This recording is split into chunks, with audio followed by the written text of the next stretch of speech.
Okay, it's recording. You want to count down too, so we have a timer, or do you have a timer? Do you need a timer? Oh, yeah. I'll All put right. it down. I was like having a timer next to me.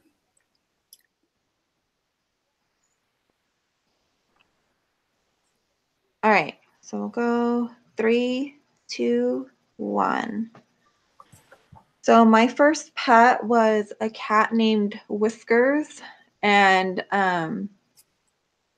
I got him when I lived in San Jose. So I grew up in San Jose until I was 8 years old, and then my family and I moved to Patterson. So my dad got him for me. I was probably around 7 years old, 7 years oldish. I don't think I had him that long before we moved to Patterson. I was 8 years old when we moved to Patterson.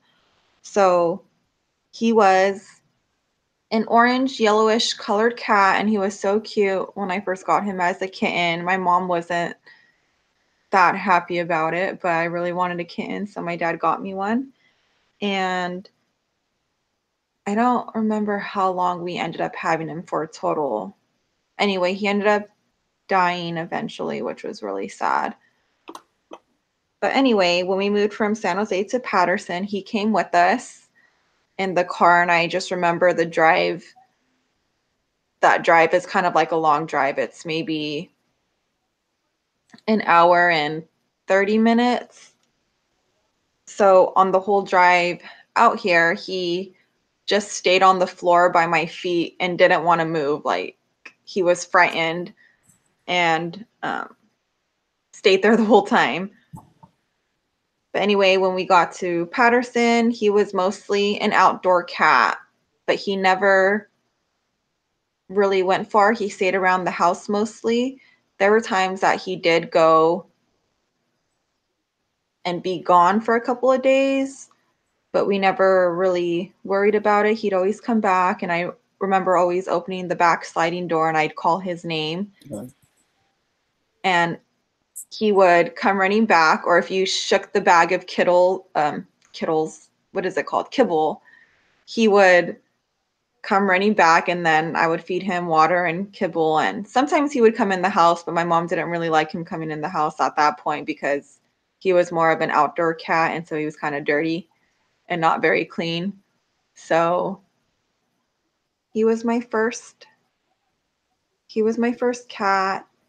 Since he was an outdoor cat mostly, he would be gone for a couple of days at a time. We don't know what exactly he was doing or getting into, but he did end up getting really sick, and he ended up dying. I know my mom and my dad, and I believe it was one of my older brothers, like they took him out to the country and buried him. But that was my first cat. His name was Whiskers, and he had long whiskers. So that's why we named him Whiskers. But that's it. Cool. Thank you. Okay. So that was good. I mean, we did the first 5, and then the last one you just did was basically the 6th one, and that's the one that you had to recognize by yourself, which you did. So do you want to do one more, or you think you're good? Because that was basically 100% of identifying all behaviors. Mm-hmm. That's the thing, though. That's weird because like mine, I didn't even get up to 5 because I only said it twice. You know, like I didn't like I was like I only said my behavior twice.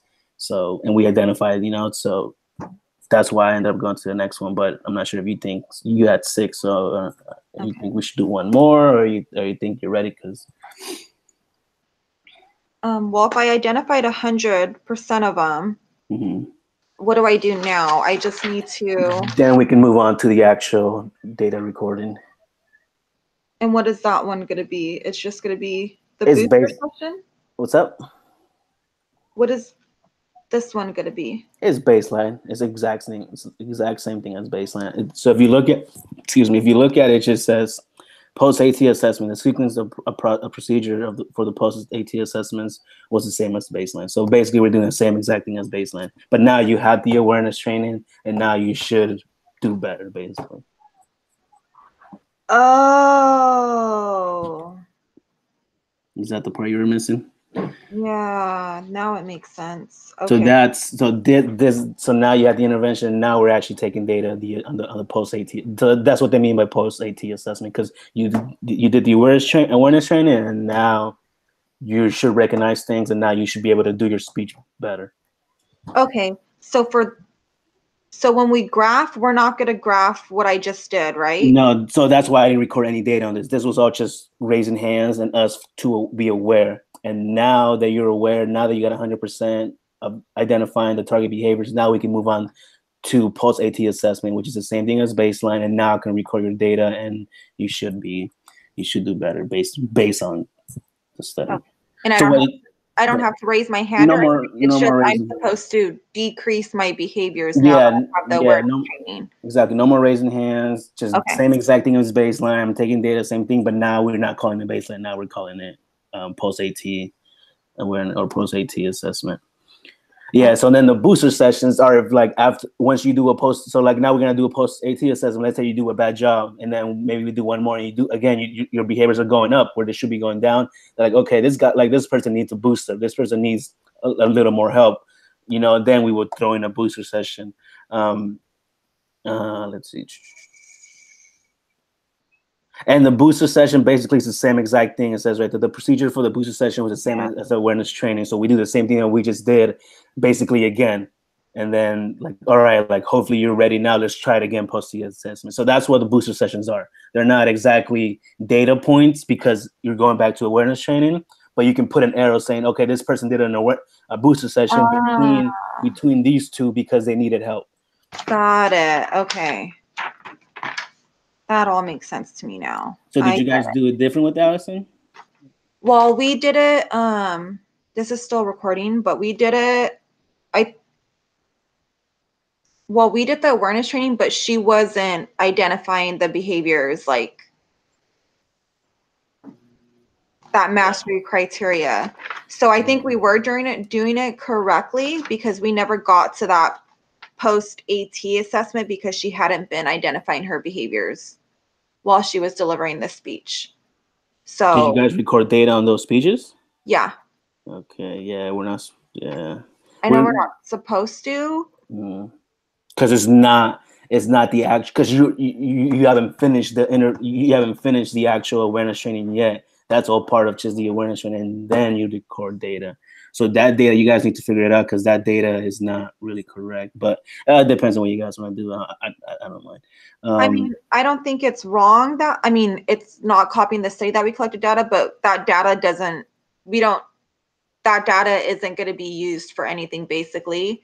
That's just, we know that she didn't identify those behaviors. So we're going to need to do another one before we could do her post AT assessment basically. Yeah, I will figure that out. Data is basically meaninless because we didn't need to collect it. Yeah. Exactly. So it's not going to be used for anything. So it doesn't really, it's okay that we collected it because we just won't use it basically. Yeah, exactly. Yeah, just don't confuse yourself and put the wrong data that we need. Yeah. Because eventually we're all going to use the data and we don't. But yeah, so figure that out with your partner, with Allison. And Okay. All right. So now we're going to do the post AT assessment, right? So yeah, now I'm going to record data. Let me get your table open.